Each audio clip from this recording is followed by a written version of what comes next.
The state of the economy today is deeply worrying. The last quarter's GDP growth rate of 5% signals that we are in the midst of a prolonged slowdown. India has the potential to grow at a much faster rate, but all-round mismanagement by the Modi government has resulted in this slowdown. It is particularly distressing that the manufacturing sector's growth is tottering at 0.6%.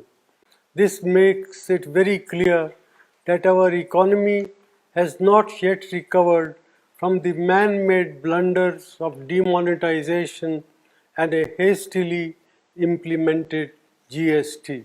Domestic demand is depressed and consumption growth is at an 18-month low. Nominal GDP growth is at 15 years low. There is a gaping hole in tax revenues.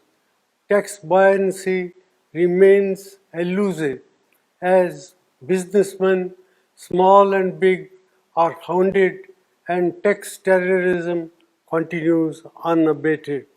Investor sentiment are in doldrum.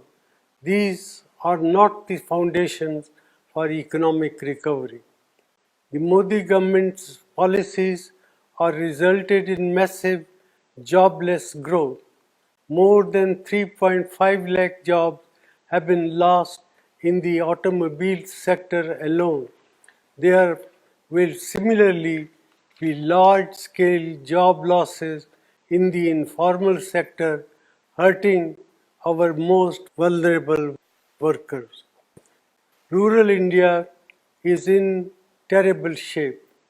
Our farmers are not receiving adequate prices and rural incomes have declined. The low inflation rate that the Modi government likes to showcase comes at the cost of our farmers and their income by inflicting misery on over 50% of India's population. Institutions are under attack and their autonomy is being eroded. The resilience of the Reserve Bank will be tested after its record transfer of rupees 1.76 lakh crores to the government, which claims that it does not have a plan on what it will do with this windfall. In addition, the credibility of India's data has come under question under this government. Budget announcements and rollbacks have shaken the confidence of international investors. India has not been able to increase the exports to take advantage of opportunities that have arisen in global trade due to geopolitical realignment.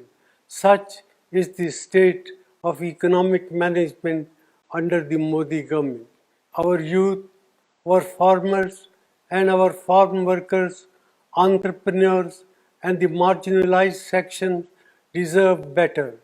India cannot afford to continue down this path.